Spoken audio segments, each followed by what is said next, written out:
Manever I say ma PENDREAM TV. PENDREAM TV there osia dem yopo.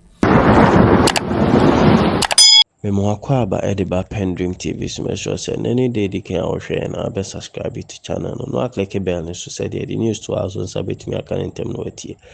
Me saka video bi wa ha mpese me boma wo hwe na video mu Dr. Randiabe NPP communicator friend Twum and any hot argument ba wa brana kwasi practice wo hobby na sema no we debate on there Twum so antiasa say be free baomia say nsem o de beto dwane useless no there or fine any say insulting for anybody say obeka say baomia nsem de beto dwane useless then say boy the policies no dey buy then na Dr. Randiabe ka say the baomia so na frame Mahama incompetent wa brana Mahama etia kunya so as president na and so BC Baomia speech useless NPP communicator kase on tiase na oni akredi di Baomia ten na time Baomia di Mahama tem as incompetent omo kasai na debate ne ko so ema kwasi brat so de ne dia ebeka ho men kasa bebre yenko na yeko video. I believe in the vision of Vice President Mahmoud Baumia. I believe that that's what it takes. We need to take this country through a different trajectory. He has presented his vision.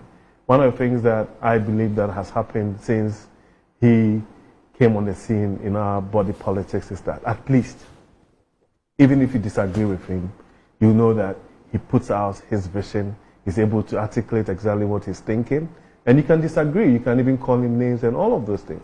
But what it does is that it actually now elevates the discourse, and people can now even like try to punch holes in the things that he says, or even prefer their own views and policy positions, right? And so for me, that's one of the things that, if for nothing at all, we would always remember Dr. Mahmoud Baumia for elevating our conversation. In times past, we've been following politics in this country for a long time. In times past, people are standing on campaign platforms, rallies and everything, and making certain pronouncements, and we can't even hold them to some of these things. And then when they get an opportunity to go for vetting or whatever, they'll come and say that, oh, it's just mere political talk. But when it comes to Dr. Baumia, I mean, even if you don't like him, you know for a fact that when it comes to his views on policies, policy positions, and what he has preferred, and what he has contributed to our trajectory over the last few years, it's there for everybody to appreciate. You can decide that you don't like it,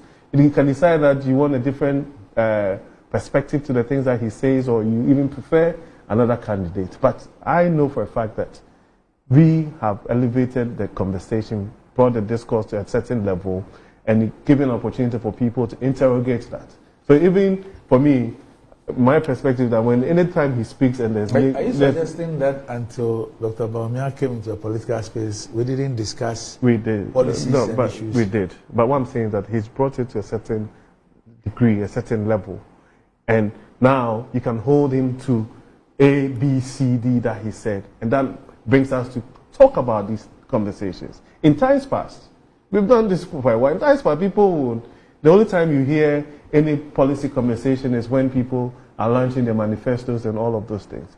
He has brought a new angle to this conversation. And that what it does is that actually even forces the opposition or people who prefer civil society or even the media or whatever to try and punch holes or drill down to whatever he's talking about. You know what I'm saying? And I feel that it's the way to go, because it doesn't matter. I even feel that we can do a lot more of that, whereby in the last few weeks, no, just a week ago, on the the Baumia Speaks conversation, I was aghast. I was actually quite disgusted with some of the commentary where you have people who are members of parliament, senior political persons that I have a lot of respect for, and without even giving or even taking their time to interrogate the whatever he said, oh, it's nonsense.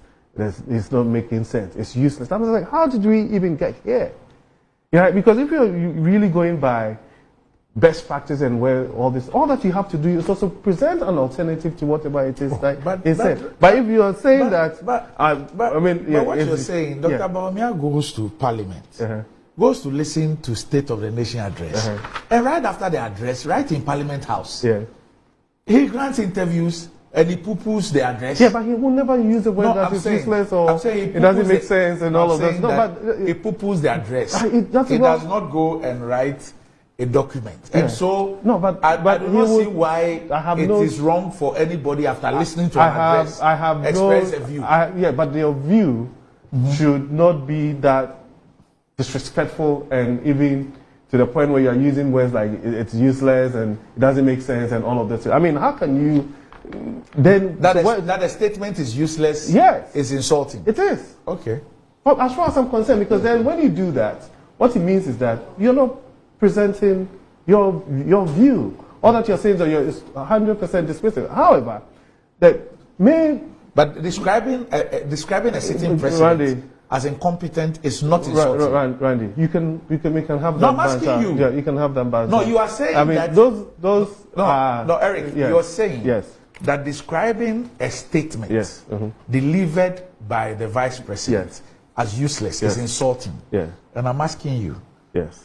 In the same vein, is describing a sitting president as incompetent. But what's your view? What's your view on that? No, I said you have made a statement. Yeah, but the point and your statement is to the effect that you're so disappointed that senior political figures and even members of parliament can describe an address by the vice president as without useless. preferring any as useless, alternative or even as useless, and that you find it insulting. Yes.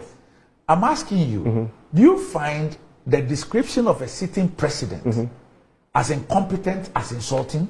No, Randy. If you use the word incompetent and you go ahead and say that, as far as I'm concerned, based on these indices, I would have done it A, B, C, D differently. I don't see it as insulting. Okay. But you can't call a sitting president as useless. And you never use the word useless. And that is my point.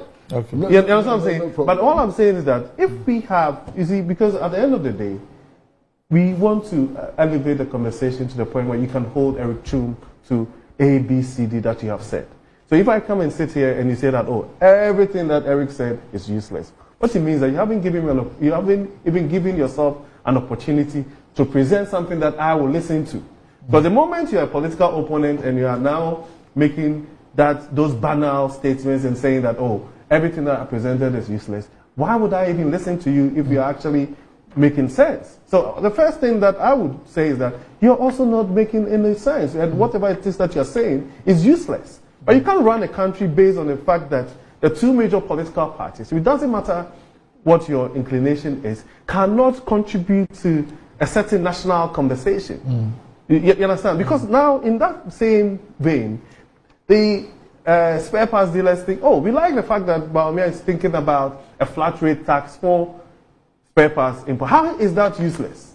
Okay. Do you understand? Or we like the fact that he says that, well, for him, he's going to do A, B, C, D, and he feels that once he does these things, there's going to be enough fiscal space so that there are certain taxes that he, as president, will not bring or would abolish. And he's saying that is useless. And these people are saying that we like that idea because as far as we're concerned, he's thinking about us. Or he has actually taken the time to have conversations with us and he understands exactly what it is that we are going through. If he says that he's going to set up a national sports development secretariat of some sort, right? How do you say that that is useless?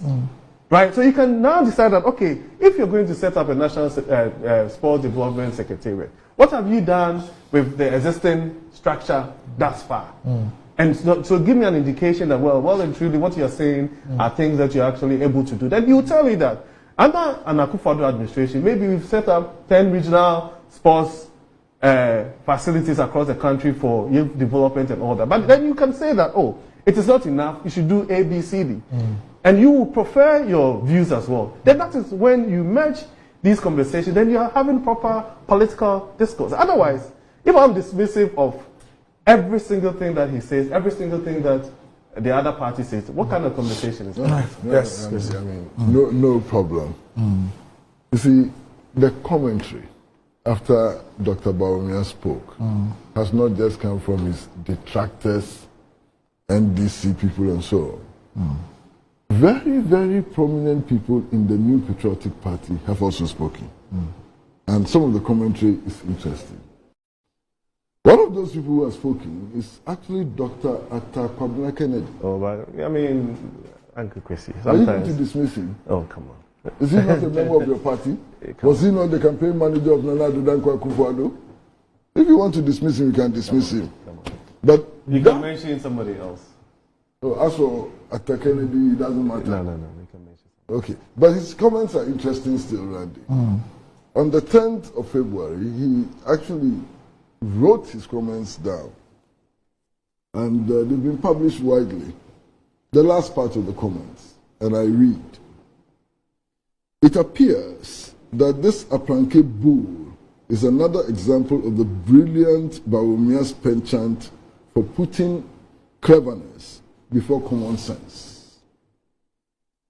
It does not comport with facts, makes him sound ungrateful, and feeds into the unfortunate perception of him as an ambitious man who would do or say anything to get elected. It does not serve him well.